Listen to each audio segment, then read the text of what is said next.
Olá, meu nome é Camila e hoje eu vou apresentar o trabalho sobre modelos aditivos parcialmente lineares multivariados, tema da iniciação científica que eu fiz em 2023, sob a orientação do professor Clécio da Silva Ferreira, do Departamento de Estatística da UFJF. Bom, modelos aditivos parcialmente lineares são uma abordagem estatística que combina características de modelos lineares e modelos não lineares para análise de dados. Essa abordagem é frequentemente usada quando se suspeita que a relação entre as variáveis independentes e dependentes não seja completamente linear, mas também não seja completamente não linear.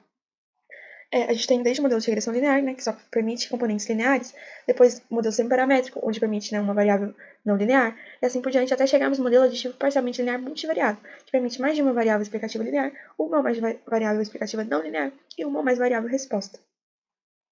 Aqui a gente tem a representação do modelo, y, vetor de variáveis resposta, o x, as variáveis preditoras que são modeladas de forma linear, beta, coeficientes associados às variáveis lineares, t, as variáveis preditoras que são modeladas de forma não linear, f, as funções não lineares que modelam as relações entre as variáveis não lineares e as variáveis resposta, e epsilon, o termo do erro que segue distribuição normal multivariada.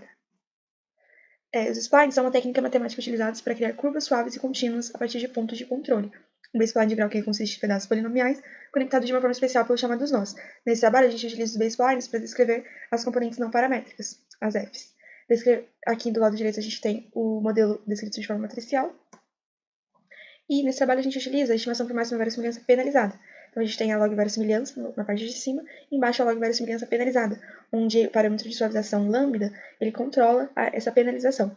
E maximizar a equação de log verossimilhança sem pôr restrições sobre as funções não lineares pode causar sobreajuste ou não identificabilidade do parâmetro beta. Por isso que a gente utiliza essa penalização.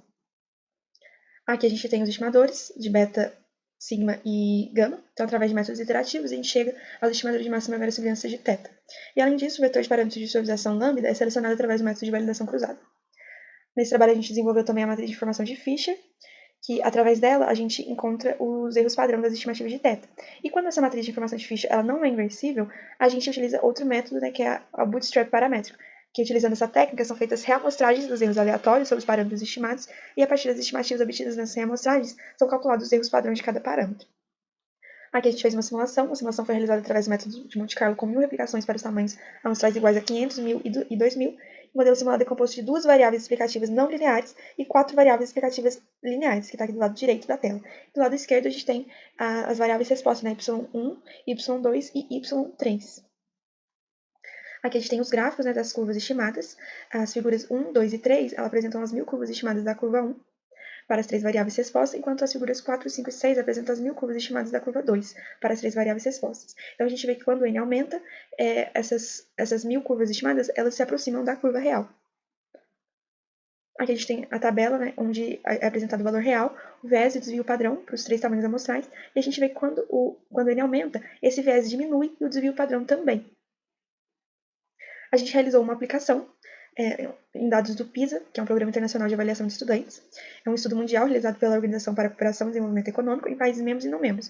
O objetivo dessa pesquisa é avaliar os sistemas educacionais, medindo o desempenho de alunos de 15 anos em matemática, ciências e leitura. Então, a gente tem que as 3 variáveis respostas do nosso modelo é matemática, ciências e leitura, o desempenho dos alunos nessas matérias. E a gente utilizou 5 variáveis dependentes, onde essas 2 primeiras aqui no quadro são as variáveis modeladas de forma linear, é mais alto o índice socioeconômico e o índice de status cultural e socioeconômico, e as 3 restantes, número total de computadores dividido por tamanho de escola, tempo gasto com lição de casa e proporção de professores com esse índice em pedagogia, eles foram modelados de forma não linear.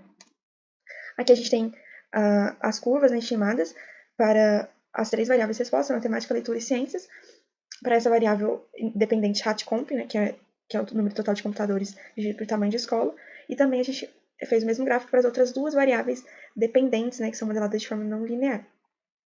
Então, aqui a gente tem os 2 gráficos primeiro um gráfico envelope. O gráfico envelope, a gente viu que somente 25 pontos ficaram fora dos limites. Então, a gente vê que somente 1,27% do total de pontos ficou fora dos limites. E esse resultado sugere que o modelo está muito bem ajustado aos dados. E no segundo gráfico de baixo, é um gráfico dos resíduos, com uma linha de corte dado pelo quantino 95% de uma Q quadrado. E no total foram 87 pontos acima dessa linha de corte, isto é, aproximadamente 4,8% do total, o que indica também um ótimo ajuste do modelo aos dados apresentados. E aqui também do lado esquerdo a gente tem a tabela, estimativas e seus erros padrão. A gente tem os parâmetros, as estimativas e o erro padrão também. Concluindo, nesse trabalho, então, a gente desenvolveu os estimadores de máxima verossimilhança e a matriz de forma estatística para os modelos aditivos parcialmente lineares multivariados, e um estudo de simulação foi realizado para verificar as propriedades assintóticas dos estimadores desses estimadores. O modelo foi aplicado a um conjunto de dados reais do PISA, mostrando a eficiência do modelo. Muito obrigada pela atenção.